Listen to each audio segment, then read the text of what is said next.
Mezclas abruptas con Susana Medina. ¿Cómo debo llamarte? Susana Medina o Tatis, como quieras. En mi familia me dicen Tatis. Esto es algo que no sabía la audiencia de Mezclas Abruptas. Pero sí. Yo soy de tu familia. Sí, definitivamente. Así te voy a presentar. Mira, dame un segundo, doctor. Comienza un año nuevo y con eso una nueva temporada, o no sé cómo llamarle, de Mezclas Abruptas. Antes de cualquier cosa, les pido que mientras escuchan este episodio dejen en los comentarios cuál es su propósito para este año, su intención o su sueño. Nada más porque soy chismosa y quiero comparar ustedes qué están haciendo. En esta ocasión está conmigo el doctor Justino Regalado Pineda, cuya especialidad es medicina interna y neumología. ¿Lo dije bien? Sí. Ok. Su otra especialidad es ser un muy buen amigo de mis papás desde que íbamos en el preescolar, su hija mayor, y mi primera amiga en este mundo, Lulu. Bueno, sí, estoy casi segura que es mi primera amiga en este mundo. Una vez nos disfrazaron a las dos de peces en el río para una pastorela de nuestras escuelas de legionarios. Y creo que desde ese momento se formó un lazo o alianza eterna entre nuestras casas. Por ahí está la foto todavía. A Justino suelo caerle con millones de preguntas, no solo médicas, sino sobre la vida y sobre mis crisis y sobre las decisiones que tengo que tomar, porque el doctor no solo sabe de medicina, sabe sobre muchas cosas. De repente, le he caído con preguntas o dudas existenciales o cosas de decisiones de vida, y como un buen tío, podría decir yo, ha sido de gran ayuda o me ha dejado más en qué pensar. Desde hace un par de años que hago este podcast, tenía ganas de caerle a preguntas aquí, en un episodio. Y bueno, la intención del episodio, desde el principio, era hablar sobre cómo entendemos el concepto de salud en general, pero en un momento en el tiempo tan particular, tan saturado y de repente con tanta oferta alternativa como el momento en el tiempo en el que estamos ahora. Ahorita van a ver a qué me refiero. Por otro lado, hablar sobre cómo entendemos la salud a principio de año me parece prudente, pero también le voy a hacer preguntas sobre decisiones de vida, como tener hijos o no, entrar a la psicodelia o no, mal viaje sobre la vejez o no, y lo que muchos pensarían que es contrario a la salud, la muerte. Chan, chan, chan. ¿Qué opinas? ¿Por dónde empezamos? Pues la pregunta obligada que creo que se le hace a todos los doctores, y discúlpame por marearte con ella, es: ¿cuánto tiempo llevas siendo doctor? ¿Cuánto tiempo te tomó estudiar todo lo que estudiaste? Y yo voy a sumar, ¿qué música te acompañó y te ayudó a sobrellevar esa chinguita? Discúlpeme por las palabras altisonantes, doctor. Bueno, graduado llevo un montón de años. Me gradué en el año 89. Estudié medicina entre el 83 y el 89. Uh-huh. Y después, ya siendo médico, hice la especialidad de medicina interna. Después hice una maestría en ciencias orientada en epidemiología ambiental. Okay. Después hice una estancia postdoctoral orientada también en investigar los efectos de los contaminantes del aire en la salud respiratoria. Luego hice neumología y terminé entre el 90 y el 2000, 10 años de posgrado, graduado como neumólogo. Uh-huh. Entonces, a partir de allí, llevo 24 años siendo médico especialista. ¿Qué hace un médico interno? ¿Internista o interno? ¿La medicina interna qué es? La medicina interna es la medicina general, profundizada en la población adulta y se dedica a investigar patologías como diabetes, hipertensión, problemas cardiovasculares, problemas de hipotiroidismo, en fin, es un área vasta que ve la salud de las personas adultas. Ok, ¿es más como investigación? No, es puramente clínica. Okay, tú ves pacientes enfermos del sistema digestivo, del sistema respiratorio, del sistema circulatorio, del sistema endocrino. Según tu grado de expertise y de profundidad de conocimiento, puedes tú mismo atender esas enfermedades, o si eso rebasa los límites de tu conocimiento y tu experiencia, lo derivas a un subespecialista que puede ser un endocrinólogo, reumatólogo, neumólogo. Ok. Y la neumología, pues es de tus pulmoncitos y la respiración. ¿O qué más? Exacto, ¿no? Pues es el sistema respiratorio, Ajá. específicamente tus pulmoncitos y la respiración. Y bueno, también, pues desde luego tienes que ver con todo lo que está en el aparato respiratorio, el tórax, los músculos, los nervios, las estructuras vasculares y pues todo lo que tiene que ver con el sistema respiratorio como tal. Ok. ¿Qué te pasó en la vida que quisiste ser doctor? ¿Cuál fue ese momento donde, mira, esto toca? No lo o sé. Esto quiero. No me acuerdo. En realidad no recuerdo haber tenido una epifanía para decir voy a ser médico. No, más bien siempre me gustó la biología, siempre me gustó la medicina. Yo no sé si, no recuerdo si fue una inducción, pero sí recuerdo que desde muy joven, tal vez finales de la primaria o en la secundaria, ya tenía claridad de que sí, efectivamente me gustaría ser médico. Me gustaba estudiar, siempre tuve pues, esa facilidad. Y pues nada, de pronto cuando llegó el momento me inscribí en la escuela de medicina. Sí, era lo que hacía sentido. Era lo que hacía sentido en mi vida, sí, definitivamente. ¿Hubieras querido ser otra cosa? ¿Así hay otra cosa que se te ocurra? Sí, por mi cabeza pasaron ser escritor, ser periodista, ser... Me hace mucho sentido todo esto. Ser director de cine. Y... Todos tienen el mismo foco porque todos miran al ser humano. Entonces, para mí era, pues nada, es otra disciplina, pero tu enfoque sigue siendo el ser humano. Ok, te faltó responderme con qué música sobrellevaste todos esos años. Ya que fueron tantos años, me imagino que fue mucha música, pero algo en particular que en los años más difíciles de estudio, no sé, cuando eras residente y se ponía densa la cosa, ¿qué escuchabas? ¿Qué música? Escuchaba yo rock progresivo, escuchaba Pink Floyd, escuchaba jazz, escuchaba Rush, y bueno, todos los que hicieran una música parecida, ¿no? Una música definitivamente no muy estridente, muy, digamos, como una convocatoria a la reflexión, al pensamiento, a la introspección. Ese tipo de música. Que te pusiera a pensar. Que me pusiera a pensar. Ajá. ¿Tú crees que la salud de alguna forma se relaciona con la música? No tenía planeada esa pregunta, pero ahorita que lo pienso le he invertido tanto a ese aspecto de mi vida que quisiera saber si tiene un vínculo. No, definitivamente sí, porque la música te concita una serie de, en sus armonías y en su forma en la que esté ensamblada, te suscita pues, ¿cómo decirlo? ¿Cómo explicarlo? Una sintonía a nivel de ondas cerebrales, a nivel de, digamos, la buena música siempre te va a suscitar una reacción fisiológica a nivel del sistema nervioso, especialmente a nivel del cerebro.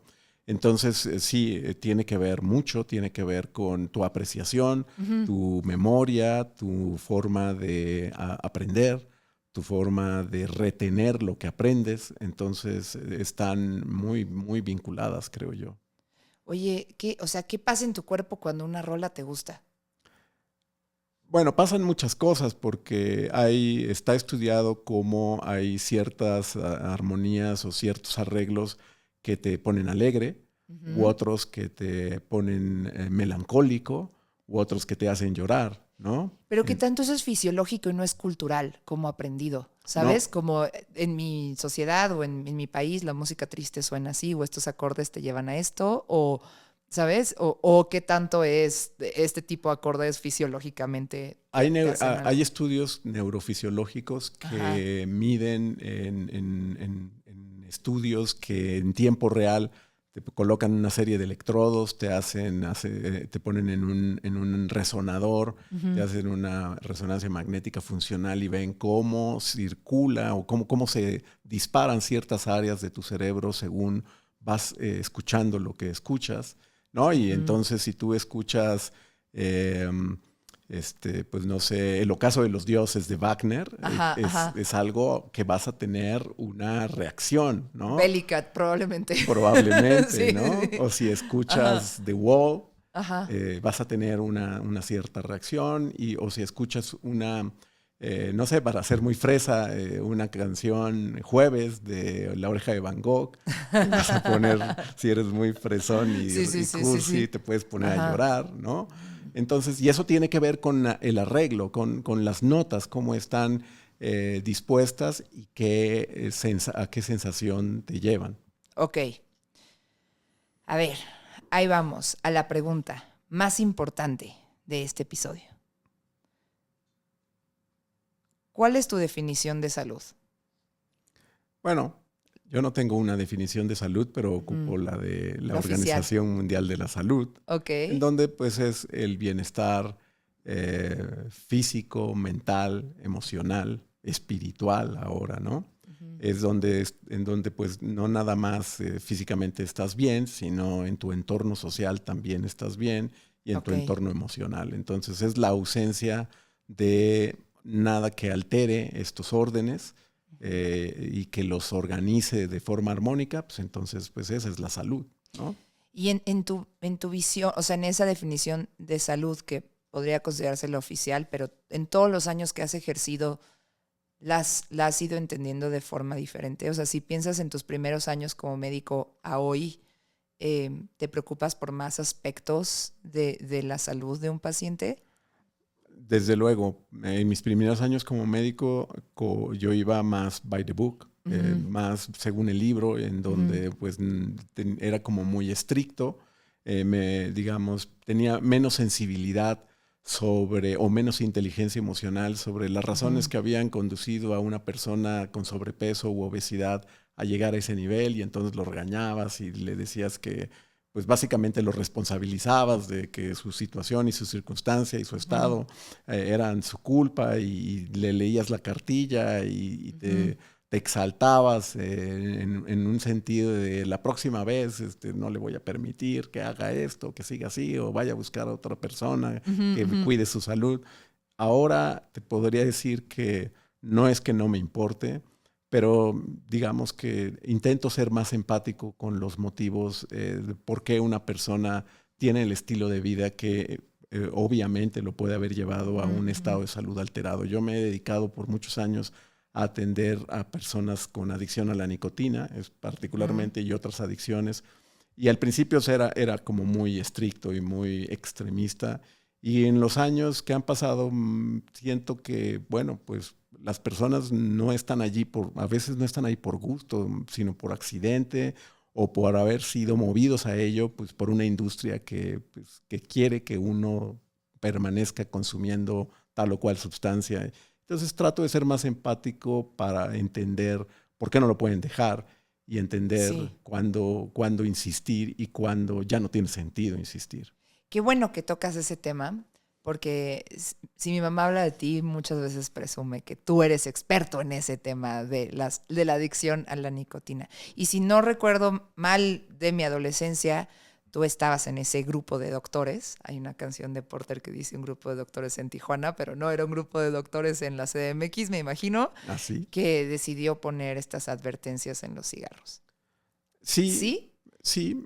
Bueno, a mí me tocó a fines de la década del 2000, me tocó dirigir una oficina que estaba orientada a la aplicación de políticas públicas de control de tabaco, dentro Ujú, de las cuales se trataba también de incluir las advertencias sanitarias, los pictogramas que ujú. aparecen en las cajetillas. El equipo que yo Que dirigí llevan 24 años ahí. y ojalá que sigan y Ajá. ojalá que lleguemos al empaquetado genérico, es decir, al empaquetado con un color único que no distinga marcas. Eso es lo que mejor funciona. Pero bueno, en un tiempo hice eso efectivamente. Yo me acuerdo cuando pasó eso que te pregunté, em, como en qué ayuda, no vas a hacer que la gente deje de fumar porque eso dice en la cajetilla, ya lo están comprando. Y me acuerdo que me dijiste, a lo mejor no van a dejar de fumar, pero por lo menos ya saben qué les causa. O sea, ya saben que esto está en el menú, ¿no? De un fumador. Y tu opinión sigue siendo igual. O sea, creo que, digo, más porque yo he trabajado en marketing y comunicación, sí veo cómo las marcas hacen muy atractivo el consumo de sí mismas y estaría más que de acuerdo, ¿sabes? Eh, pero no sé si estoy recordando bien esa respuesta. Efectivamente, sí, esa sigue siendo la misma respuesta. Mueve a algunos a la reflexión. Ajá. Y sobre todo, lo que sí es muy importante es la información, ¿no? Que tú te vuelves un consumidor informado y entonces Ok. ya no puedes trasladar ninguna responsabilidad a la ignorancia, ya no puedes responsabilizar a que no sabías. Estabas informado, tomaste una decisión de adulto. Lo triste es que cuando ya eras adulto, probablemente ya llevabas varios años consumiéndolo desde adolescente, lo cual es la inmoralidad del tema, ¿no? Ajá. Y entonces ya estabas atrapado como la mosca en la miel, ¿no? Ya con las 4 patas ahí metidas y ya no era tu decisión, sino más bien continuaste con un patrón inducido por los que fabrican y comercializan esos productos y esa es la batalla que tenemos ahora con los que lo quieren comercializar en otras formas como los cigarrillos calentados o los vapeadores. Ok. ¿Por qué? Si sabemos que algo nos hace mal, no lo dejamos. ¿Cuál es el punto de inflexión donde de repente tú ves que los pacientes dicen, ok, ya voy a cambiar mis hábitos, voy a no echar tantas chelas, voy a intentar dejar de fumar? O sea, o cómo lo ves en las personas. O sea, generalmente es cuando ya tiene un susto importante. O sea, ¿qué tiene cuando ya sentiste un costo muy grande? O sea, ¿cuál crees que sea? Y lo digo también porque es empezando el año, ¿no? Si a lo mejor hay mucha gente que se quiere poner a dieta, yo qué sé. O sea, ¿qué es lo que tú ves que realmente hace que alguien quiera empezar a cuidar de su salud en cierto aspecto? Y estoy generalizando, a lo mejor lo sé que estoy generalizando, pero ¿qué dirías tú que es lo más común? Bueno, es muy común que al principio del año nuestros propósitos incluyan un tema de salud, Ujú, pues porque es algo que nos preocupa, es algo que vemos en el día a día. ujú. Finalmente somos víctimas de nuestros estilos de vida y no somos, omisos o no es que tal vez no lo visualizamos y no lo tenemos en la mente todo el tiempo, pero sí reconocemos que nuestro estilo de vida nos puede hacer daño.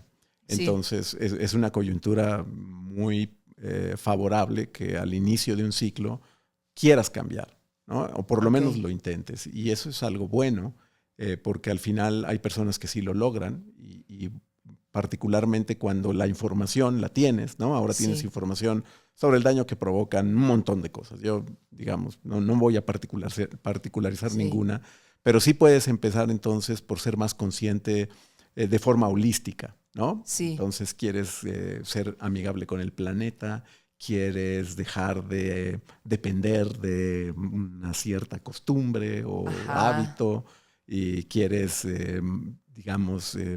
proponer un cambio en tu forma de abordar la existencia y eso está muy bien. Es que ahí te va. Le atinaste a ¿Leíste mi escaleta de casualidad? Le atinaste al siguiente pregunta que te iba a hacer, pero a lo mejor es un revoltijo, pero tenme paciencia y ténganme paciencia. En algún momento yo veía la salud como un apartado de tu vida, ¿ok? Es como tengo este espacio en el que como bien y hago ejercicio y voy a terapia. Pero últimamente he empezado a ver la salud como absolutamente todo lo que hago y también ha tenido pues sus efectos contraproducentes porque me abrumo. Pero de repente me pregunto qué tan saludable es para mí, pensando que mi salud es cuerpo, mente, espíritu, ir a esta fiesta. O qué tan saludable es para mí tomar estas decisiones financieras. O qué tan saludable es para mí los manguitos enchilados, ¿no? Y entiendo que es como este balance entre como que también parte de la salud es experimentar, pues sí, el placer de los manguitos enchilados y las cervecitas y sí ir a esta fiesta aunque ya estés cansada, pero luego hay resultados positivos de haber ido a esa fiesta porque conociste a alguien o lograste algo. ¿Me explico? Que puso como esta pregunta en mi ser recientemente de si todo lo que hacemos en nuestra vida deberíamos estarlo viendo como una contribución a nuestro estado de salud. ¿Me explico? O sea, creo que todo el mundo se va a agüitar si piensa así, pero No, lamentablemente estoy en ese pues, pensamiento cíclico recientemente. Lo que ocurre y Sí. la importancia de pensar en tu salud y ser consciente de tu salud es algo que en la filosofía budista está como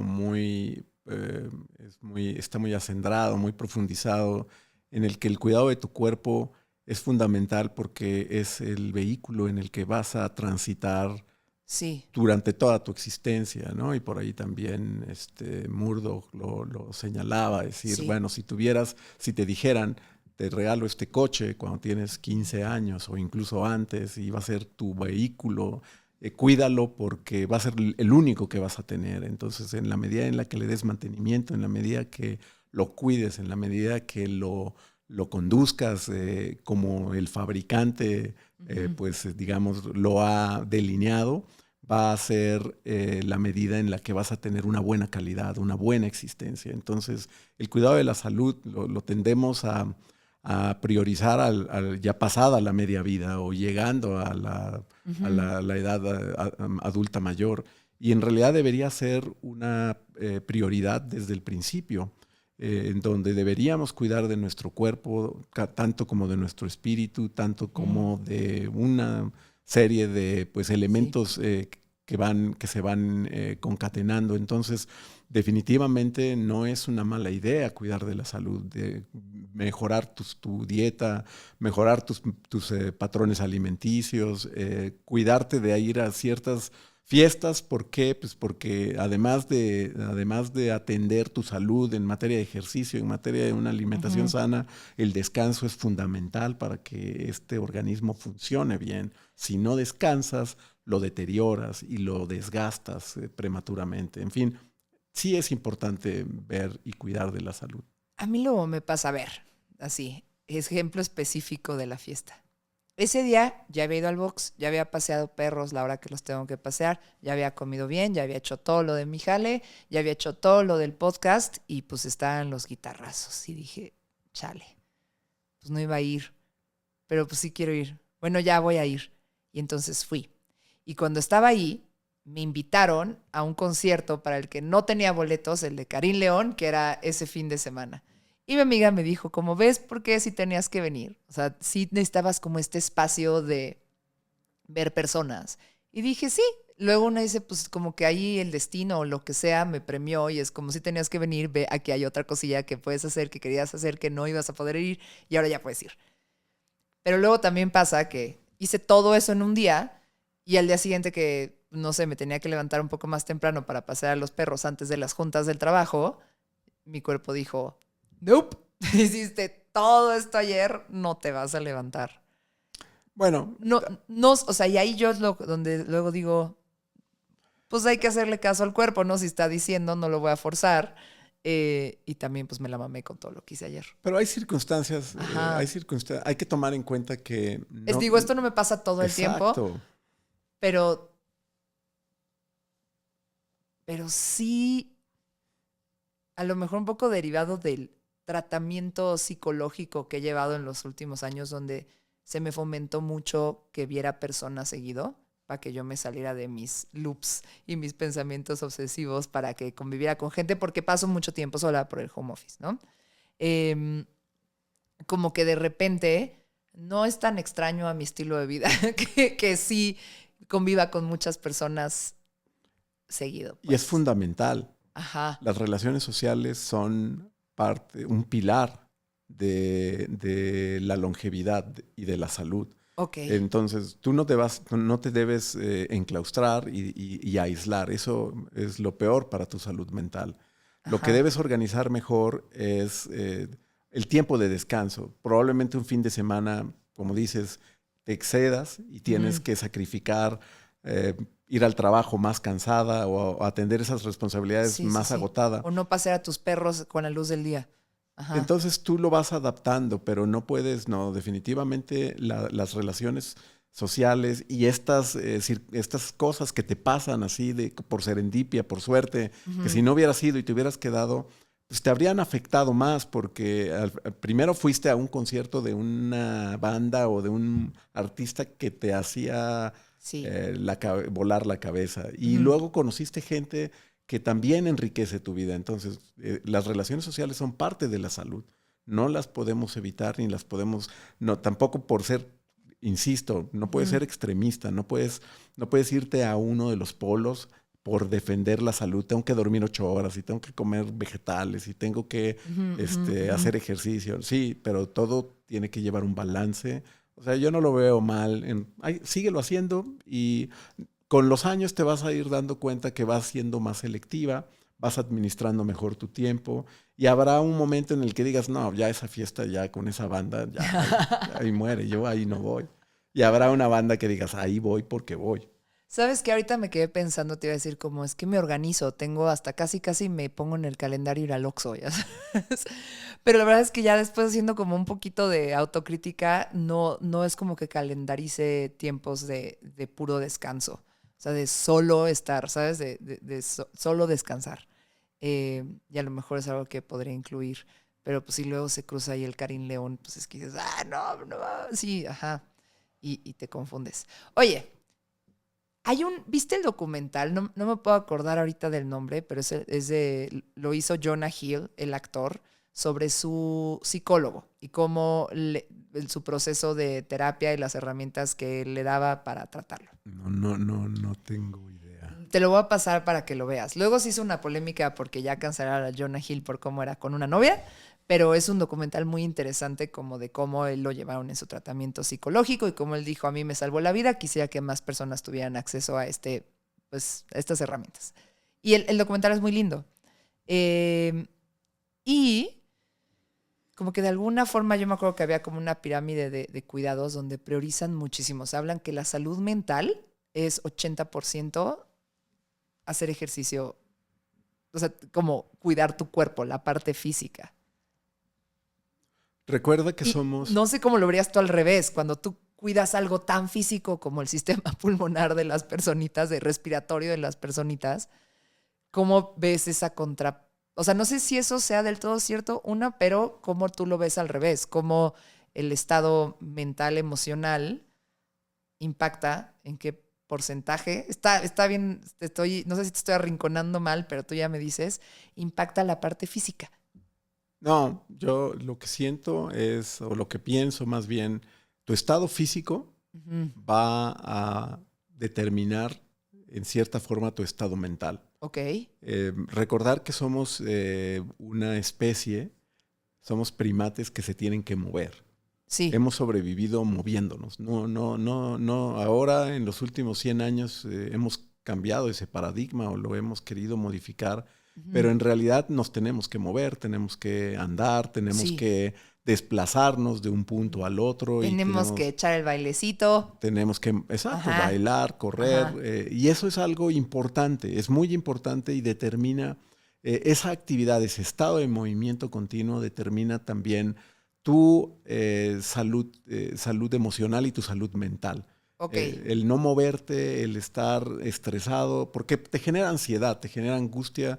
Estos estilos de vida de estar pegado a un escritorio, a un dispositivo electrónico, con la vista fija, te quita muchas habilidades para las que estamos preparados de forma evolutiva, y el no practicarlas y el no ejercitarlas te va restando capacidades también. Entonces, eso va a impactar negativamente en tu salud mental.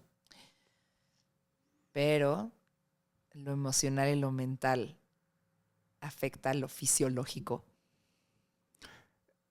Eventualmente sí lo afecta. Lo emocional y lo mental, particularmente hablando del estrés, está muy estudiado también cómo impacta tu sistema inmune, por ejemplo, ¿no? Hay personas que ante un evento estresante, externo, sea laboral, sea emocional, financiero, de la naturaleza que tú quieras, van a tener una caída en las defensas, una caída en el sistema inmune que va a afectar parcial o totalmente su estado de salud. Entonces, tú conoces cómo hay personas que ante un calambre, la vida te pega, te tira bolas, curvas, rectas, y no sabes cómo manejarlas, y eso deteriora el estado de salud. y hay otras que no, y lo van soportando, lo aguantan y van navegando.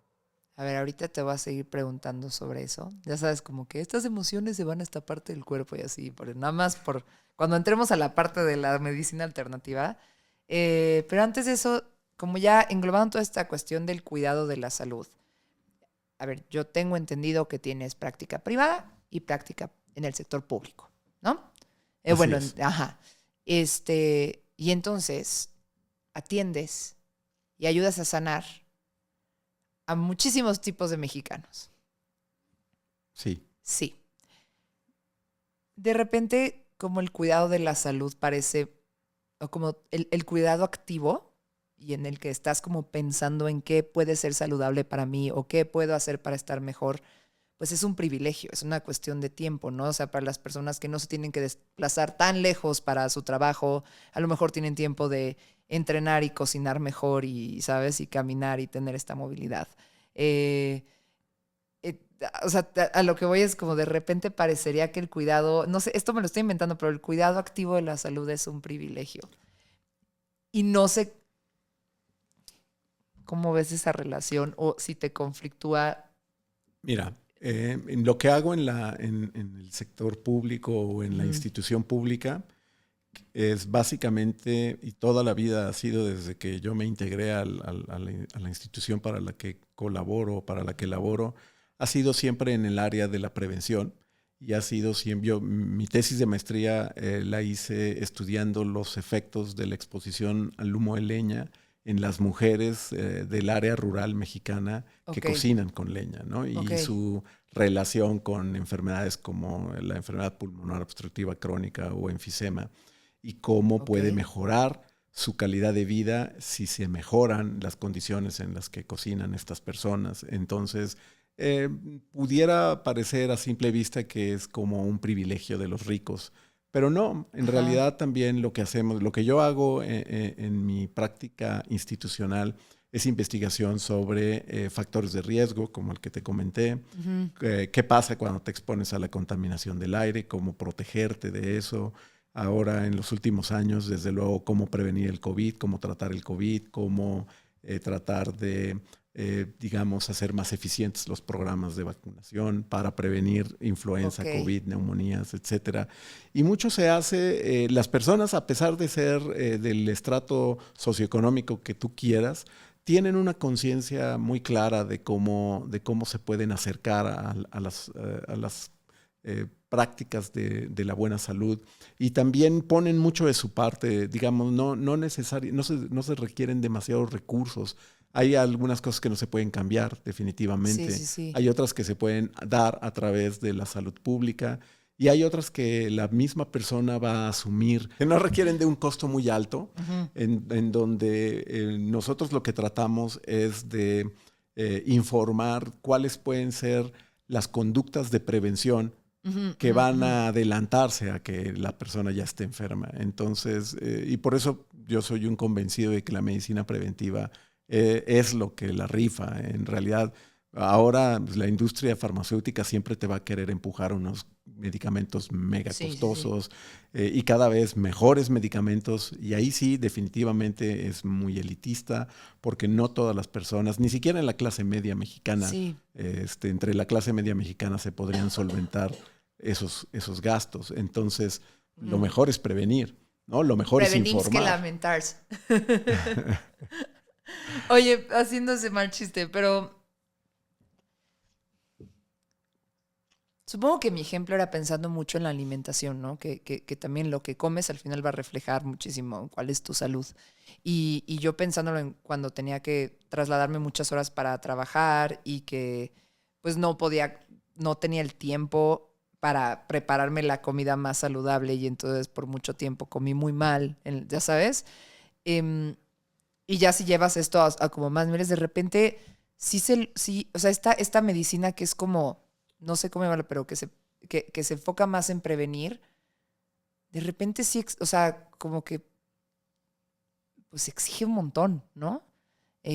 O sea, es a lo que me refiero un poquito con el privilegio de en tu día a día poder comer lo mejor posible, o en tu día a día cambiar, no sé, los hábitos de movilidad, o en tu día a día O sea, entiendo que lo que me estás diciendo es, pues mira, si logramos que cocinen de otra forma con estas prevenciones, muchos problemas de salud se arreglan. Y a escala. No sé, o sea, ¿sabes? Entiendo como el punto, pero como que de repente no puedo dejar de pensar que estar activamente cuidando tu salud sí es un lujo. Y a lo mejor está mal, a lo mejor suena mal, pero... Pero si nosotros apelamos a que las sociedades, sobre todo, lo que pasa es que ahorita estamos inmersos en una sociedad moderna que ya tiene muchos elementos impuestos. Uh-huh. Entonces cuesta más trabajo regresar a como éramos hace 200 años, en donde pues sí, había hambrunas y había épocas de mucha escasez y no necesariamente las personas se alimentaban de una forma óptima y balanceada. Uh-huh. En general podríamos decir que las comunidades, aunque sean muy pobres, sí tratan de mantener una dieta tradicional apegada a sus propias costumbres, que bueno, si no es la dieta súper proteica y súper balanceada y vitaminada y demás, no era una dieta tan mala. El problema de la modernidad es que se están ahora agregados una serie de alimentos ultraprocesados y nos hicieron cambiar, ¿sabes? O sea, a las clases urbanas o a las poblaciones urbanas nos tienen inmersas en algo muy artificial, que ahí sí definitivamente ya cuesta mucho trabajo regresar a algo más sano. Sí. Pero y tienes razón, ya cuando estás en esa circunstancia, pues cuando le hablas a las personas de comer más vegetales y hortalizas y demás, y pues te das cuenta que conseguirlas no es tan sencillo y es caro, pues se vuelve un privilegio. Y ese es un poco pues, un círculo que ahí sí nos habría que comentar. Es donde entra la sopa instantánea. Esos venenos. Sí. Oye, ahí te va. Yo tuve una lesión lo voy a decir mal seguro, en la zona sacro, en mi espalda baja, que me hice corriendo. Y también como que atribuyeron los ortopedistas a que era higiene general de espalda. ¿Cómo te sientas cuando te subes a un coche? O cómo estás en todo eso. O sea, que no solo era el impacto de estar corriendo. Hice una lesión que fui a un ortopedista. Se me trató así con otro ortopedista también que me hicieron, ya sabes, radios y calorcito y masajes y cosas así. Pero estos ortopedistas, que eran dos súper señores, muy señores, muy, muy señores, o sea, barba blanca, ya, full. Como que lo que siempre me decían es, no, ya no puedes correr, o sea, ya tienes que dejar de eso, reposo por todo este tiempo y ya olvídate de correr. Y fue mucho su acercamiento. Y a mí como que fue un momento donde dije, no puedes, o sea, no puede ser posible. Estoy empezando mis 30s, no le pueden decir eso a como otros atletas, ¿no? Al final, a mí con esa lesión, no se me iba, y ya me iban a mandar a hacerme resonancias magnéticas y ver qué más podría hacer, porque pues no tenía nada, o sea, no era como que tenía algo en los huesos o así. Querían ver si no tenía una hernia, etcétera. Y ya cuando me iban a hacer eso, ¡pum!, cae la pandemia. Entonces yo estaba encerrada y pues no iba a hacer un hospital a hacerme mi resonancia magnética en ese momento. Pero digamos que se me pasó a puro, pues hacer yoguita y hacer ejercicio. Y pues como no había tanto que hacer en la pandemia, pues recuperar un poquito la vida fit, el ejercicio particularmente. Y cuando empecé a fortalecer, como que se me quitó gran parte de esa lesión. De repente me regresa con momentos muy fuertes de estrés. Me regresa y siento así el tirón así en mi espalda baja y duele muchísimo. Pero está como ahí, pero ya no me ha molestado, ya no me impide. Y como que por ahí tuve otras lesiones, una en un tobillo y así, y descubrí como estos consultorios de fisioterapia, puedo llamarles, que están como más enfocados a atletas de alto rendimiento. Yo soy como atleta entre bajo y mediano rendimiento, pero pues igual acudí a estas clínicas donde te recuperan un poco más a partir del movimiento, ¿no? De una lesión del tobillo, que el mismo ortopedista me dijo, no puedes ir, tienes que estar en reposo 3 meses, no puedes ir a tu hike que vas a hacer en tal. Fui a esta clínica y me dijeron, ok, te vamos a hacer como este procedimiento, te vamos a estas liguitas, vamos a medir, vamos a ver qué está pasando. Me mandaron como por 2 semanas ejercicios en mi casa de fortalecer los tobillos y no sé qué otra cosa muscular tenía yo en mis pantorrillas y por qué se estaba distribuyendo el peso y no sé qué. Y me dejaron lista para irme a mi hike de varios días y caminar. Ejemplos como estos, a lo mejor todavía ahí no se arregla algo y a lo mejor todavía ahí me tengo que atender con un médico formalmente y hacerme resonancias, yo qué sé. Pero de repente ejemplos como estos nos hacen perder la fe en los doctores. Mira. Toda esta historia muy larga para eso. Mira, y te entiendo. Ajá. Lo que pasa es que la medicina, como está dispuesta ahora, la medicina alópata y súper especializada, no recurre a ciertas disciplinas que al final tienen un mejor abordaje a este tipo de problemas. Lo que tú necesitas así claramente es un kinesiólogo, ¿no? O un osteópata que mire muy bien cómo te mueves, ¿no? Que mire muy bien cómo distribuyes las cargas, el tipo de calzado, con qué estás entrenando, qué movimientos estás haciendo y a qué músculos le estás exigiendo esfuerzo. Y un buen entrenador que te diga, tú no puedes entrenar así o con esos zapatos, no puedes entrenar lo que estás haciendo. Este tipo de expertos te van a decir precisamente y te van a resolver el problema sin necesidad de una resonancia muchas veces. Pero nada más en verte, en evaluar cómo te mueves, en evaluar cómo estás entrenando, te dicen, no, este ejercicio lo estás haciendo mal o necesitas fortalecer estos músculos para que el equilibrio de las fuerzas es pura mecánica. Lo que me estás contando es pura mecánica que está ejerciendo un tipo de fuerza sobre tu pelvis que probablemente está comprimiendo algunas articulaciones o algunas estructuras nerviosas y te molestan al estar sentada, te molestan al brincar, te molestan al subir escaleras o al bajarlas, etcétera. Y un experto en esto, y por eso menciono un kinesiólogo, un osteópata, se da cuenta y dice, no, ya sé la solución, tienes que entrenar de esta forma, tienes que ir a estos aparatos, fortalecer estos músculos y vas a ver, y modificar tu entrenamiento, algunos ejercicios que estás haciendo mal o ocupando aparatos de forma anómala, y con eso se soluciona el problema y no tienes que gastar ni en analgésicos ni antiinflamatorios y probablemente te van a poner ejercicios más apropiados para resolver el problema. Y entonces no pierdas la fe, nada más es un tema. En los doctores. No, bueno, a veces cuesta mucho trabajo. Entiendo que te puede costar trabajo, sobre todo si a la primera de cambio vas con el doctor y el doctor te receta en 5 minutos. Te receta no correr. Exacto, Ajá, ¿no? Y un chingo de Celecoxib. Exacto, te da un medicamento que luego lees y dices, no, pues esta cosa es un producto peligroso. Sí. Y no lo puedo tomar por mucho tiempo y tiene muchas advertencias, lo que tú me quieras decir. Sí. Y te evitan o te quitan algo que tú no estabas pensando o que forma parte de tu estilo de vida. Entonces está muy difícil que tú modifiques eso y que encima te sigan teniendo fe o sigas teniendo el privilegio de la confianza de ese paciente. Entonces ahí te entiendo que pierdas que te desilusione un poco la medicina actual, pero tiene que ver con cómo miras o cómo mira ese médico el problema.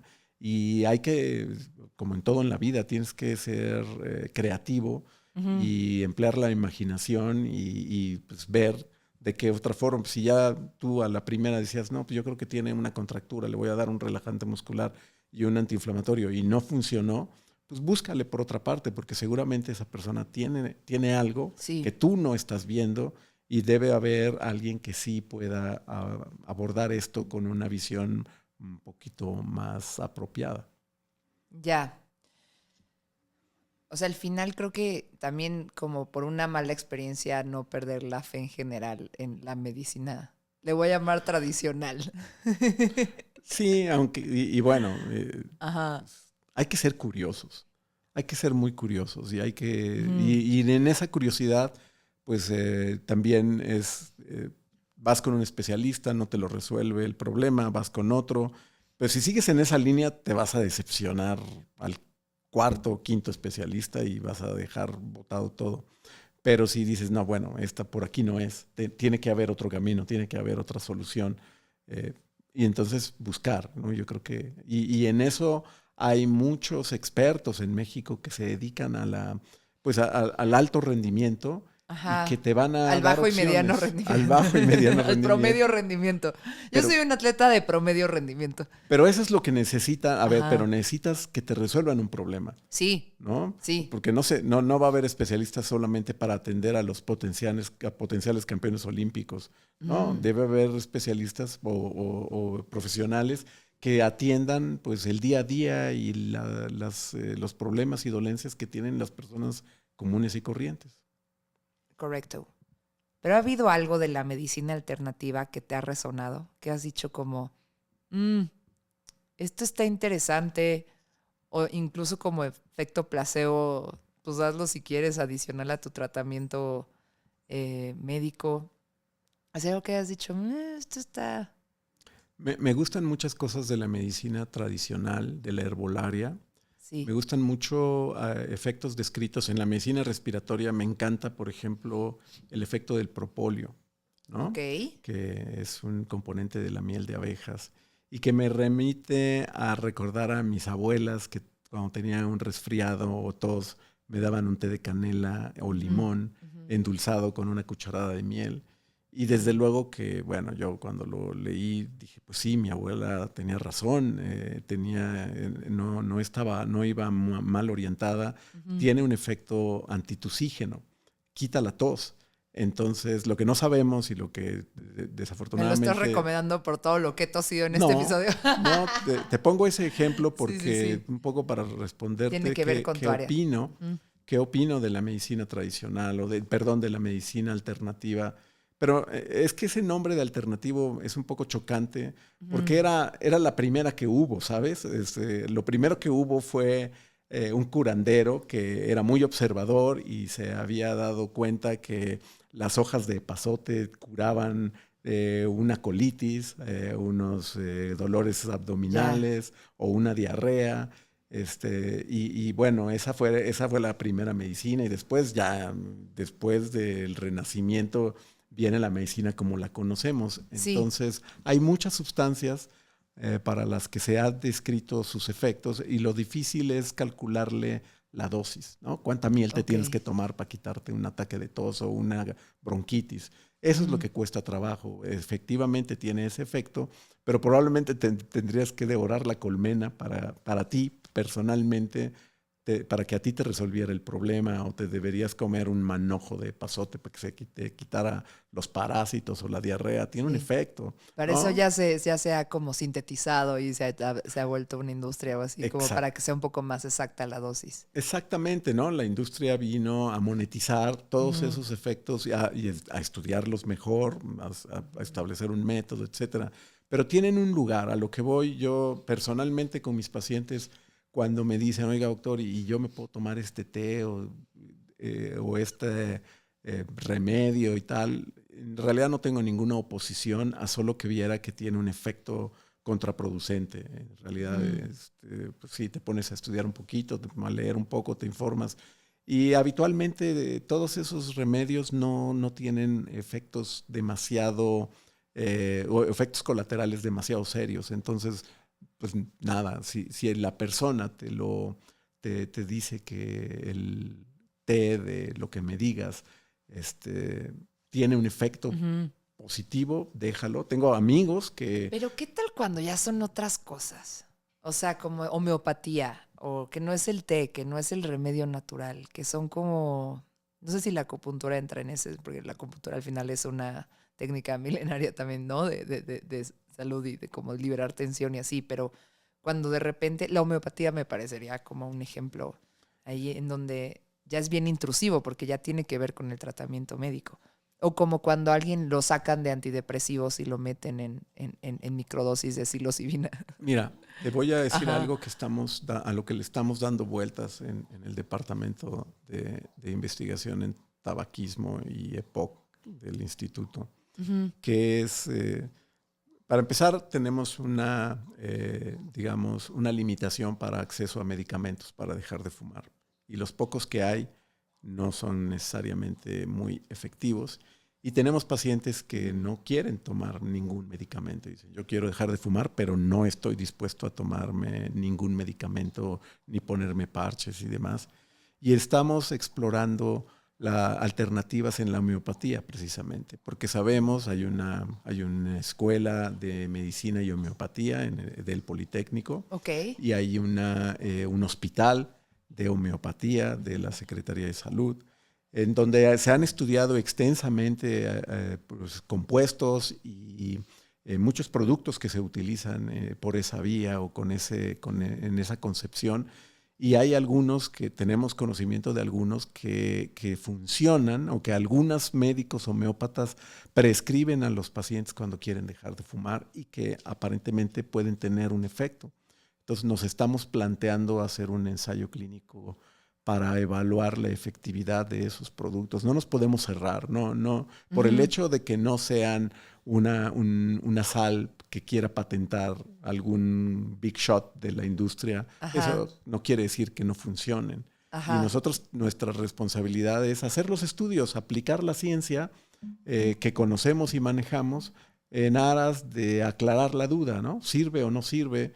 Y esa es la mejor forma de demostrar que un producto puede ser útil o no, ¿no? Hacer los estudios como los hacemos con las sustancias químicas de las medicinas de patente, probarlas con la medicina homeopática y ver los resultados, contrastarlos, especialmente porque tenemos que tomar en cuenta, ahora es uno de los requisitos de la medicina, los valores y creencias de la persona que estamos atendiendo. No le podemos imponer, no, tú te tomas esta pastilla porque es lo que te va a salvar. Hay algunas circunstancias que efectivamente así va a ser, Sí. pero hay otras donde, ¿qué haces si el individuo te dice, oye, no, mi religión me lo impide, yo no voy a tomar eso?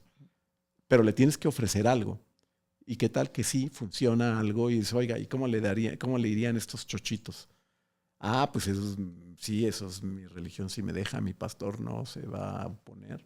Lo que fuera, pues, o sea, Sí. el sacerdote o lo que fuera. Sí.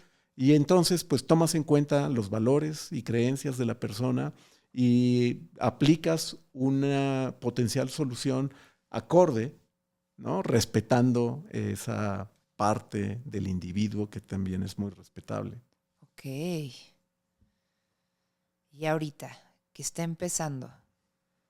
Bueno, no que está empezando, no está empezando, también es desde siempre, ¿no? Pero ahorita que como está de una forma como muy masiva discutiéndose el tratamiento de pues medicinas ancestrales como los hongos, como el peyote, como etcétera. El sapo, yo qué sé. Y que de cierta forma también como que se ritualizan, ¿no? O sea, como que la gente muchas veces entra en esas cosas cuando está en una crisis de vida o algo que tiene que resolver. Por ahí también hay otro documental, libro, no sé si lo has visto, de How to Change Your Brain, que habla de todo eso. Ahorita, como desde cómo ejerces tú la medicina, ¿qué opinas de eso? Creo que tiene un lugar. Los psiquiatras lo han explorado últimamente a mayor profundidad. Los neurofisiólogos, ¿no? Los básicos que estudian esencialmente cómo funciona el cerebro, le han encontrado una utilidad a estos psicodélicos, ¿no? A estos productos que tienen un impacto o tienen un efecto en diversos mecanismos de neurotransmisión a nivel cerebral y que en dosis adecuadas han encontrado que sirve para diversas enfermedades.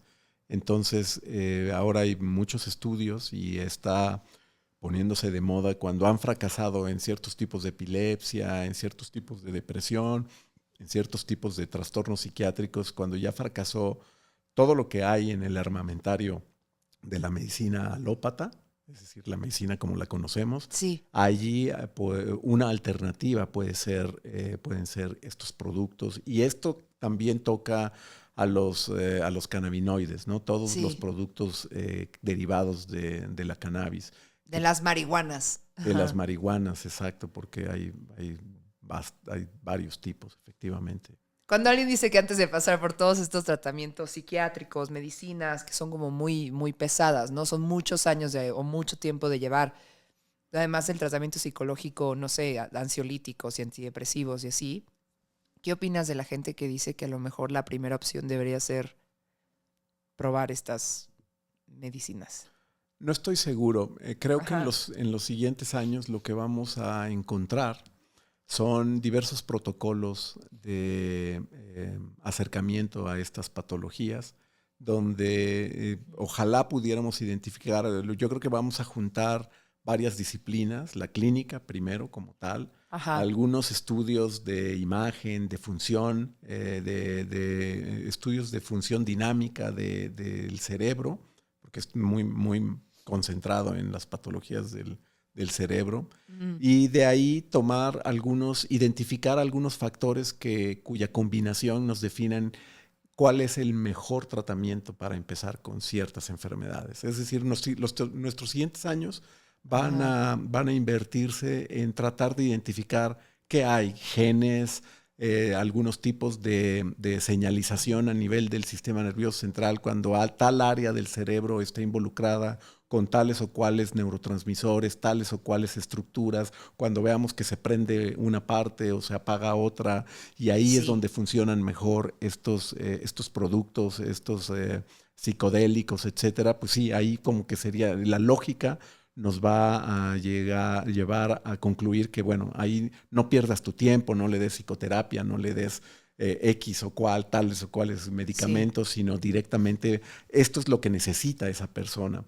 Entonces ahí, digamos, es lo que ha hecho el ser humano siempre, observar, ir tomando conclusiones y decir, no, mira, cuando yo encuentro este patrón, lo que necesito hacer es esta alternativa o esta estrategia. Ok. En lugar de, no es de feeling, ¿sabes? Sí. Será de tratar de ser lo más concreto y objetivo posible, si se puede. Habrá momentos en los que no se pueda, y entonces sí, ahí, pero igual, la información te va a llevar a considera que si ya intentaste un medicamento A, un B, una estrategia de psicoterapia A y otra B, pues ya no te vayas a la C, a la D o hasta la Z. Considera prematuramente o anticipadamente probar alguno de estos productos. Porque ya viste todos estos factores. Exacto. Que podría ser. No retrases el beneficio potencial que podrían tener estos productos porque piensas que no le van a funcionar. Ok. Interesante. Y ya, última pregunta. Última pregunta de las medicinas mágicas y raras. Pero yo voy a una terapia corporal donde de repente sí hablamos y no es, la verdad es que no tiene nada que ver con magia. Nike es una persona de mucho pensamiento científico también, y por ahí está un episodio en Mezclas Abruptas, pero sí hablamos mucho, y hay también otro libro, el de que el cuerpo lleva la cuenta y así, ¿no? Pero también por otro lado hay como pues muchos artículos y mucha información y muchos libros también sobre que ciertas emociones se van a ciertas partes del cuerpo. Nada más por encimita, porque yo no me he puesto a investigarlo, porque la verdad tampoco, de nada me sirve creérmela o no creérmela, ya sabes. Pero sí pasa mucho como, ay, es que cuando, no sé, tienes algo que decir y no lo has dicho, te enfermas de la garganta. O cuando estás con una decisión y estás controlando, una que me dijeron una vez que yo no le había confesado a alguien que estaba enamorada de él. Y que por eso me dolía tanto el lado, ¿qué era? ¿Izquierdo o algo así? Lo que sea. O sea, son como estas cosas de como ciertas emociones o ciertas experiencias de la vida se van a ciertas partes del cuerpo. Estoy diciendo una mamada. No lo puedo afirmar, pero creo que, hombre, en la forma en la que nos educamos los médicos es difícil digamos, darle un crédito total a ese tipo de expresiones, aunque conocemos de la medicina tradicional oriental que efectivamente hay áreas que tienden a concentrar hay estructuras del cuerpo, las plantas de los pies, las manos, no sé, a veces la columna vertebral y algunas zonas del cuerpo como que pudieran ser la concentración de somatización de ciertas dolencias. Ajá.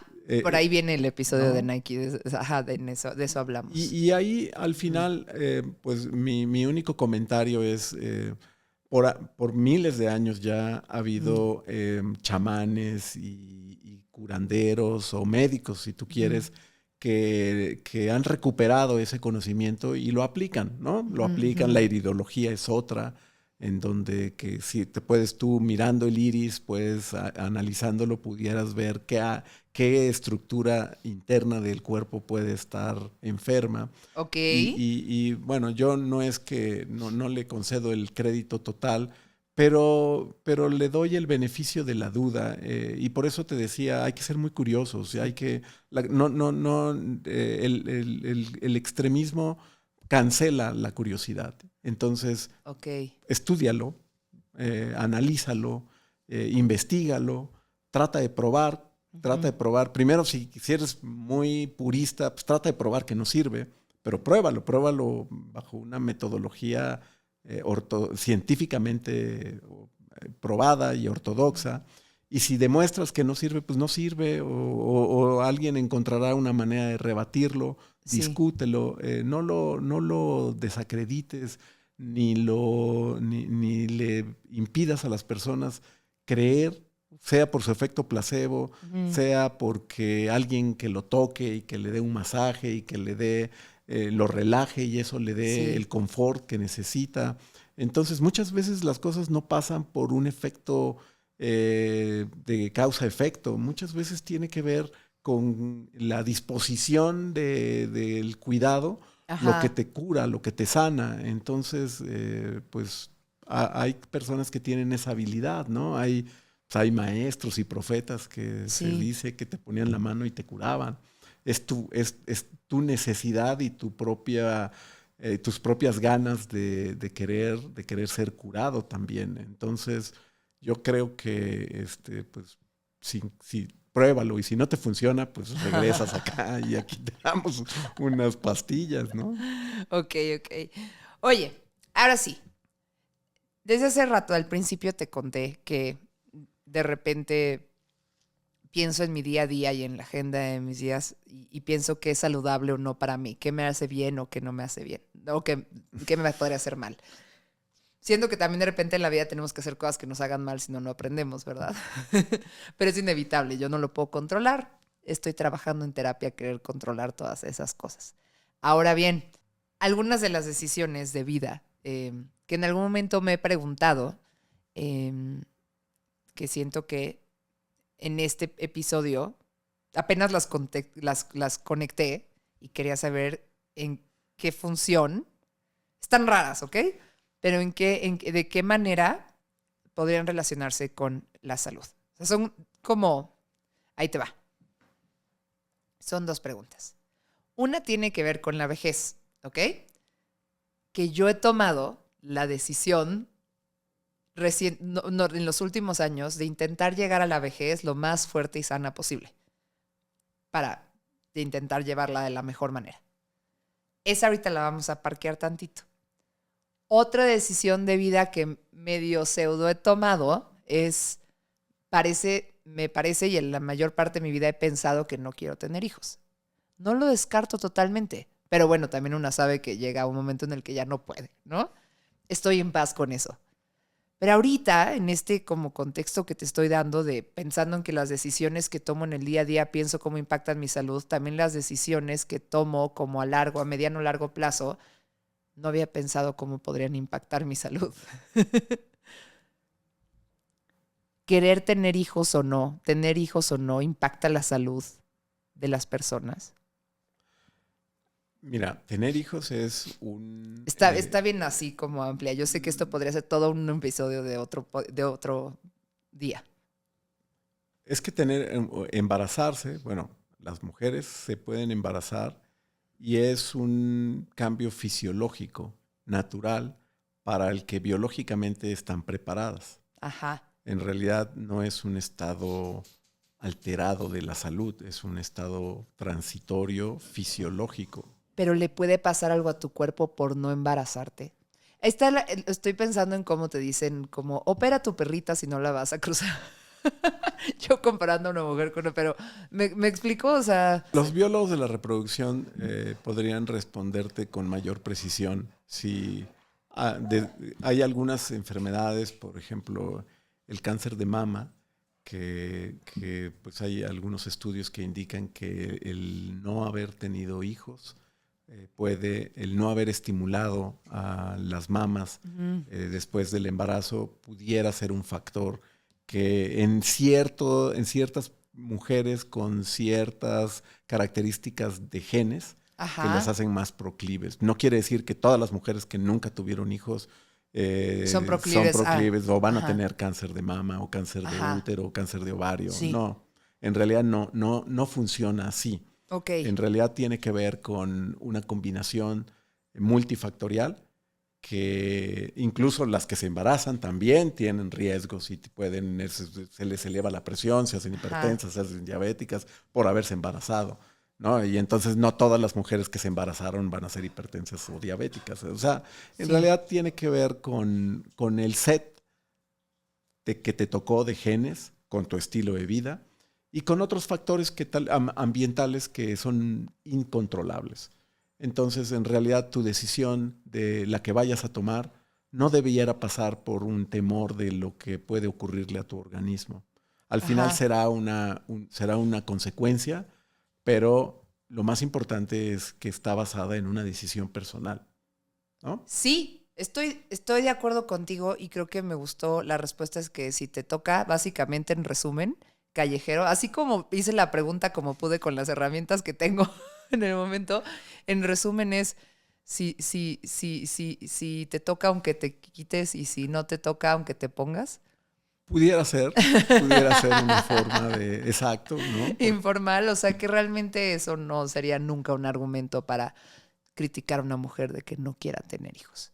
No, además no es criticable. Bueno, o sea, ¿no? Y menos en un tiempo tan complejo como el que vivimos, en donde pues no es tan sencillo, o sea, las implicaciones, las más rudimentarias y pedestres que pasan por lo económico, pues ya dices, bueno, pues eso puede ser también un argumento. Sí, o sí, no, sí. al final hay personas que no están dispuestas o no se sienten preparadas o han tomado una decisión de no quererlo y es respetable. Así como el que tiene 10 o más, es totalmente respetable, ¿no? Es algo que ni siquiera debiera comentarse, vaya. Ok.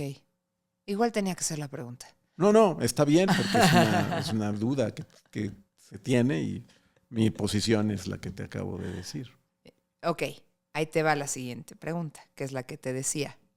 Como que yo le llamo así, es llegar como Jennifer López a los 50, ¿no? Y fue porque en algún momento hablé con un amigo y me contó que pues, lo ideal es llegar más allá, bueno, creo que es a los 50 o 60 años, que ya no estás produciendo tanta masa muscular, intentar generar toda esa masa muscular en esta época de tu vida, ¿no? No sé cuál es el límite de la edad, tú me dirás, pero también como que a mí me ha hecho pensar mucho y sobre todo viendo a mis papás, que los dos son muy saludables y los dos hacen mucho ejercicio y comen bien y se cuidan mucho. Y como que a mí me ha servido mucho ejemplo de decir, bueno, cuando yo llegue a esa edad quiero estar lo mejor posible, quiero tener la mayor movilidad posible. Yo sé que no puedo asegurar nada y que cualquier cosa puede pasar en el Inter, pero pues así como cuando estaba yo haciendo senderismo ahí en Arizona y en Utah, en Estados Unidos, que veía gente como de 60, 70 años o más, 70 y tantos años haciendo senderismo y dije, esto puede ser mi vida en el futuro, súper quiero envejecer, no tengo un tema, ir a ver pajaritos y ir a ver arbolitos y piedras rojas, me encanta. Esto sí es algo, mi plan del retiro suena bien en el momento que vi que hacer senderismo era una opción en la vejez, ¿no? Y entonces como que de alguna forma, una de las cosas que he dicho, bueno, sí quiero en la vida intentar cuidarme lo más posible ahorita para que cuando esté viejita, si llego a viejita, Dios mediante, toco madera, la fuerza me acompaña, pues pueda hacer las más cosas posibles y disfrutar eso. La pregunta es, uno es como, ¿Qué opinas de esa decisión de vida? Si debería de ser la normal, ya con lo que me estabas contando, queremos estar pensando en salud y tomando decisiones respecto a nuestra salud desde niños. Y yo Ajá, coincido, vamos, es algo que eh, debiera ser como parte de, insisto, ajá. es el único equipo que te dieron. Es tu equipo, tu cuerpo. Este es el con el que vas a andar Ujú, del, del inicio hasta el final. Lo debes cuidar como tu joya más preciada. Y ujú. lo mencionaste muy bien. Yo lo comento mucho con mis pacientes. Tu cuenta de banco de la que vas a depender se llama masa muscular. Mientras más choncha y Ujú. gorda esté esa cuenta, mejor te va a ir. Y además, no, bueno, sí, hay la sarcopenia o la disminución de la masa muscular se da a partir de los 50 años Ok. o incluso antes, pero no es una condena, es decir, es algo que se puede trabajar. Hay muchos estudios recientes que señalan protocolos de ejercicio de Ujú. fuerza que mantienen la masa muscular. Se puede crecer la masa muscular hasta la edad. Mientras estés vivo, puedes ejercitar tus músculos y los puedes mantener con un mínimo de masa para autonomía, equilibrio. Deja tú subirte a los... a los arrecifes de tal o cual isla o irte a Arizona, ¿no? Ya estás, Sí. o irte al Chico, ¿no? A hacer senderismo Al o mineral del al... Chico, a ver, Pino. Sí, sí, sí, sí, Exacto, sí. vamos, o sea, pero simplemente caminar en la calle sin perder el equilibrio y Ujú. levantarte de una silla sin necesitar de un auxiliar, de una ayuda. Desde luego que debes trabajar eso y no hay una cierta edad y ni hay un objetivo, es todo el tiempo tienes que combinar cardio con ejercicios de resistencia Ujú. para fortalecer tus huesos y para fortalecer tu masa muscular. Todo el tiempo es algo que ahora se sabe más, ahora está de moda y luego hay un montón Ujú. de podcasts que hablan de longevidad y actividad física. O sea, hay mucha información que sirve y que es útil y que hay para todos los gustos. Entonces, definitivamente es algo que tienes que hacer. Preocuparse por cómo mantener el equipo antes de tener que entregarlo. Devolver el equipo. Lo vamos a devolver todos. Ahorita vamos a hablar de devolver el equipo. Pero a ti, como doctor, pero en lo personal, ¿qué te importa en tu vejez? ¿Cuál es la preocupación más grande que, que tienes para cuando estés viejito? Bueno, acercándome como estoy a No. a esas instancias, bueno, la preocupación principal Ujú. es desde luego mantener la autonomía, ¿no? Sí. Mantenerte primero trabajando, moviéndote para llevar una congruencia de argumento desde que empezamos esta conversación. Todo el tiempo tienes que estar haciendo algo, todo el tiempo te tienes que ocupar, te tienes que mantener Ujú. y ese mantenimiento pasa por la salud física, desde luego. Eh, Ujú. te van a venir cosas porque conforme se va acumulando la antigüedad, pues el cuerpo también se va desgastando. Es inevitable que vayas a tener alguna falla en la salud, Sí, sí, sí. atenderlo. Es algo que Para allá vamos todos. Ujú. la preocupación principal es, desde luego, una buena salud física y eso pasa por hacer ejercicio, por una buena alimentación, por atenderte, por checarte, porque luego no lo puedes dejar hasta que una dolencia te sorprenda o te avise que ya el equipo Ujú. está dañado, sino hay que prevenir. Y Sí. para prevenir, pues es importante, pues mínimo una revisión anual de la salud a Ujú. partir de los 50 años, por lo menos si no es que antes, con los cambios en los estilos de vida que ya comentamos. Entonces, yo diría que esa sería mi preocupación. Y bueno, no hemos hablado nada de las preocupaciones mundanas de lo financiero, ¿no? O sea, Sí, sí, sí. pues, a mí me alucina más no tener los recursos para poder mínimamente atender ese proceso de mantenimiento, ¿no? Ya deja tú la enfermedad, Ok. tener una existencia digna sin tantos sobresaltos. Pero eso es también algo que bueno, tal vez sería más bien tema de otra conversación. Ok. Ahora sí, hablando de entregar el equipo. Hace poco hablamos por temas familiares y por las personas de las cuales nos tuvimos que despedir el año pasado. Hablamos de la muerte y fue una plática que se me quedó muy grabada, de que morir puede ser algo hermoso. Y cuando escuché eso, en el proceso de que se fuera la mejor amiga de mi mamá, como que lo entendí, ¿no? Entendí como que a veces esas despedidas pueden ser hermosas si acompañas a la persona, si honras su vida, si es parte de la vida porque es algo tan tétrico a lo que le tenemos miedo y sería el contrario o lo opuesto a la salud. ¿Sabes? Como de alguna forma estuve pensando mucho en que la muerte también puede ser bonita. Uno, me gustaría que si puedes ahondar en eso, y yo lo estoy contando raro, lo cuentes, pero también me interesa mucho, te la voy a preguntar bien coloquial, ¿no? En tu ejercicio como médico, pues estás en contacto con eso, lo ves seguido, es frecuente, y a veces a pesar de que des todo un tratamiento, no puedes evitarla con todo lo que has estudiado. Entonces por ahí pues tienes una relación con la flaca. ¿Cómo es esa relación con la flaca? Mi relación es curioso porque te podría decir desde el plano personal que la muerte para mí nunca ha sido algo, después de la primera que viví y que te impacta y digamos, te trastoca, Uh-huh. entiendes, a partir de ahí yo entendí que era algo, pues nada, que es a lo que todos nos vamos a enfrentar. Sí. Y a lo que pues, hay que quitarle, descargarla del drama y entender que es el proceso más natural que existe, porque si nacemos, Uh-huh. es porque estamos destinados. Esa es una meta ineludible. Todos nos vamos a morir en algún momento. Unos con existencias más cortas, otros con existencias muy largas. Pero es lo más natural que hay en la biología. El morir tiene implícita la muerte. Y lo que yo te he contado de por qué puede ser un momento de trascendencia, que lo es, pero también cómo lo puedes asumir como algo que le puedes dar ese matiz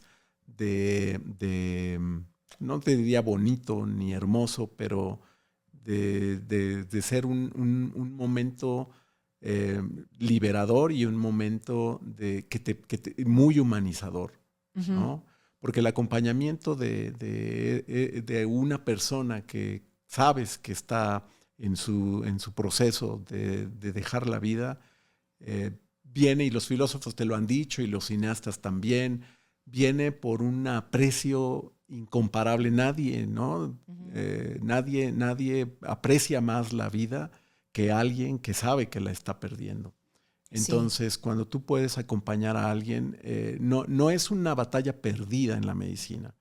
¿Por qué? Pues porque como todos nos vamos a morir y todos tenemos un momento para morir, hay veces que tú haces todo para mantener la salud, haces todo por procurar que tu paciente esté en las mejores condiciones, pero llega un punto en el que la naturaleza te vence.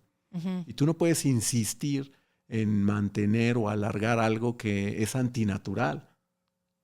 Sí. Totalmente antinatural. Y entonces tienes que aceptarlo.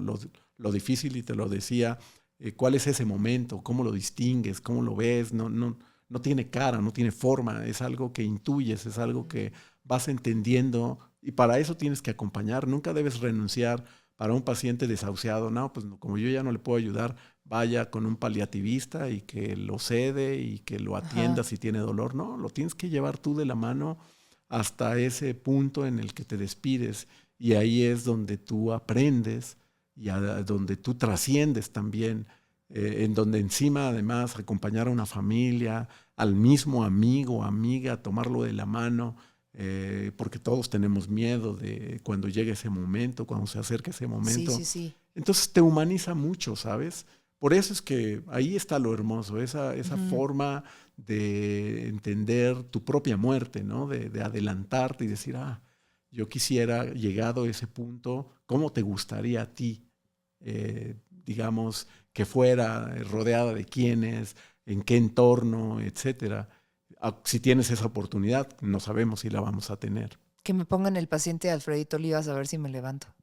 Te voy a mandar esa, ¿la ubicas? Sí. Sí. No me entierren, no me cremen en caso de que me arrepienta, algo así dice. Porque es que en casos como este sé que suelo arrepentirme.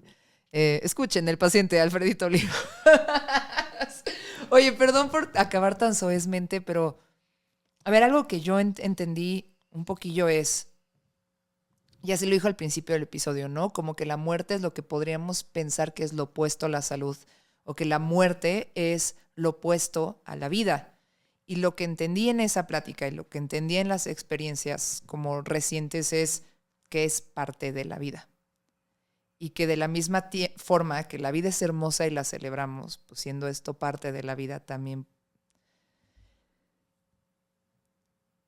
pues puede verse un poco con esa, me explico, con esa circularidad. O sea, no sé cómo llamarle, porque, o sea, como que,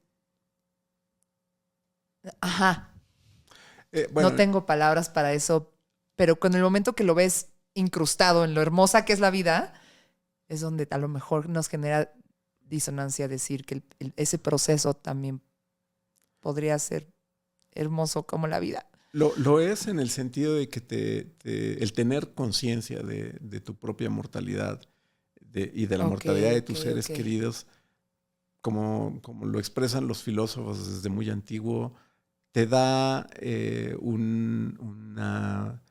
una concepción de que tienes que aprovechar el tiempo, porque tu tiempo es limitado, ¿no? No puedes andar papaloteando por ahí, ni papando moscas, te tienes que aplicar en vivir. No puedes estar haciendo planes, ni puedes estar preocupado por el futuro o atormentado por el pasado. Tendrías que aprovechar el tiempo porque el tiempo es limitado y es el recurso que no va a renovarse nunca. Entonces, y como no sabes cuánto tienes, lo tienes que aplicar bien. Entonces, y cuando tú ves que un ser querido termina su tiempo, puedes pensar en todo lo que te regaló, todos los momentos que te dio, todo. Es dolorosa la despedida, pero al final también ha sido dichosa y ha sido afortunada en poder haber compartido con esa persona momentos muy apreciables. Entonces, y entender que en esa circularidad tú regresas para dar vida. Ahora ya no nos entierran, ya no somos parte de la tierra y alimentamos a otros seres. Pero al final, pues en la naturaleza los ciclos son así. El que muere da vida. Sí. El que muere va a formar parte, sus moléculas no desaparecen, se transforma, va a seguir existiendo. Existe su pensamiento, su espíritu, lo que dijo, lo que expresó, el amor que prodigó. Entonces, en esa circularidad es donde debiéramos nosotros pues insertarnos de que, bueno, el círculo no se acaba. Los seres queridos de los que te despediste el año pasado han dejado una impronta en ti, han dejado parte de cómo eres. Tiene que ver con haberlos conocido, con haber sido parte, que ellos fueran parte de tu vida y tú de su vida. Entonces, no es que desaparecieron, no se esfumaron. No. Es que perdón que yo todo lo convierta en algo así, pero ahorita pensé cuando Rafiki le explica a Simba que Mufasa vive en él. Por supuesto. Ajá. Y lo pensé mucho con el papá de mi mejor amiga, que yo decía, es que me dijo esta cosa súper fuerte, que me dijo, es que mi papá era tan grande, era enorme. Y ahora es una cajita de cenizas, en una cajita, algo tan chiquito, no puede ser. Y como que yo no sabía qué decirle más que siempre he pensado que ella tiene observaciones muy específicas y súper auténticas y extrañas de la vida. Y fue como, sí, no lo puedo pensar, pero me quedé pensando mucho en eso. Y yo decía, sí, pero cuando tú sonríes sonríes como él. Y entonces cuando te veo sonreír y morirte de la risa, me acuerdo de todo el tiempo que pasé contigo y tu papá y cómo era tu papá. Y es muy ridículo a lo mejor que yo lo haya pensado así, pero sí pensé mucho en Mufasa vive en ti. No, a ver. Y es eso, o sea, como que al final, si yo veo a mi amiga y veo esa risa, me acuerdo de su papá y sé que ahí está, en esa risa está su papá. A lo mejor es cursi, pero es un poco como lo interpreto. Y en las personas que han tocado mi vida, que a lo mejor ya no están, pues sí sabes qué hay de ti, o sea, qué hay de ellos en ti, que lo estás, el chiste es honrarlo como todo el tiempo posible. O sea, saber que esto que es tuyo, reconocer que a lo mejor no es todo tuyo, que alguien más te lo dio y es la única forma en la que sigan viviendo. No sé, ya se va a durar 2 horas el episodio si entramos por ahí, pero... Yo siempre, y yo cuando yo hago alguna referencia al respecto, suelo decir que, o sea, que nos morimos y nos reintegramos al cosmos, que es de donde venimos al final, ¿no? Porque somos, la materia es la única, la que hay, esa, pues, digamos, los físicos y los cuánticos te lo pueden expresar así, hasta con números. Entonces, los átomos que nos conforman fueron parte del cosmos y nos reintegramos a eso, nuestras cenizas. Algún día alguien las encontrará, las esparcirá y volveremos entonces así, literal. Y entonces somos parte de lo mismo, ¿no? Todos somos parte de un todo y al final hemos sido privilegiados con lo más improbable que es haber existido, ¿no? Porque si tú cuentas toda la materia que hay en el universo, ¿cómo es que nosotros llegamos a ser nosotros? Ajá. Lo más improbable que había. Entonces, por eso es que debemos celebrar haber estado vivos y haber conocido a los que estaban vivos cuando estaban vivos. Y no ponerse tristes. Y debemos celebrar a unirnos al todo, hacernos uno con la fuerza, también lo tenemos que celebrar. Por supuesto, y por eso las películas y las referencias que estás haciendo a la cinematografía no lo inventaron. Sí, no. Lo han abrevado en ese espíritu y en ese cuerpo de conocimiento que te permite, bueno, en esas películas lo expresan de forma muy gráfica, sí, pero es la lúdica. La intención es esa, la intención es reflexionar sobre eso. Lo que pasa es que como nosotros estamos tan habituados a que todo tiene que ser materializado, todo tiene que, ya no te dejan espacio a la imaginación, ni a la fe, ni a otro. ¿Por qué? Pues porque eso está fuera de moda, eso no es racional, todo tan racionalizado. Entonces el miedo a morir, pues como ya no tienes otros elementos donde reforzarte, pues sí, causa terror. Pero al final, lo dijiste bien, vamos a continuar en las personas y a veces vamos a en la imitación, porque no nada más es los genes, ¿no? Es también haber tenido maestros. Tú has tenido personas, mentores, amigos, que te han dejado algo y tú les robaste algo o ellos te lo regalaron y van a continuar contigo hasta tu último día. Tu forma de expresarte, tu forma de mover las manos, tu forma de abordar ciertas cosas, ciertos conceptos, son prestados o, digamos, los podrías acreditar a mi maestro de tal o mi jefe de tal o cual empresa. Te lo deja, ¿no? Y ahí trasciendes. Sí. Pero pensamos que como somos únicos y súper individuales, no tenemos ese impacto, pero sí, por eso hay que ser buenas personas, porque no sabemos qué impacto vamos a tener en los demás. Entonces, como recomendación de salud, ¿tú pondrías en tu receta pensar tantito en la muerte, pero solo lo suficiente para que valores y celebres la vida todo el tiempo? Bueno, no sé si me atrevería yo a escribirlo en una receta. Una receta con mi cédula. Pero cuando hablo con mis pacientes, sobre todo los enfermos que sé que se van a morir de la enfermedad por la que yo los atiendo, sí llega un momento en el que nos tenemos que sentar a hablar de la muerte y a preguntarle directamente cómo te quieres morir, qué deseas, qué es lo que te gustaría qué dudas tienes, cómo crees que vas a afrontar ese momento. Entonces, y eso es, tú me lo preguntabas hace rato, ¿qué has aprendido en todos estos años?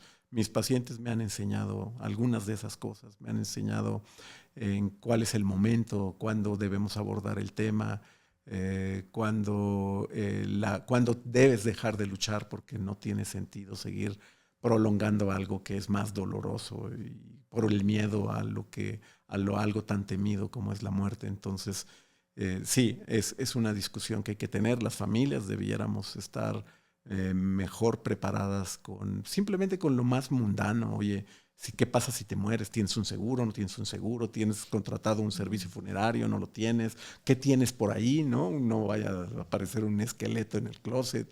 ¿Qué voy a encontrarme cuando revise tus cajones? ¿No? Son preguntas relevantes. Yo diría.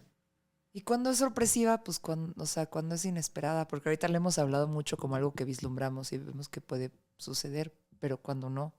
Cuando no, hay que aceptarla, ¿no? Las pérdidas en realidad tendemos a asumirlas como pérdidas, pero, insisto, los filósofos te dirían, en realidad es aceptar que eran prestadas.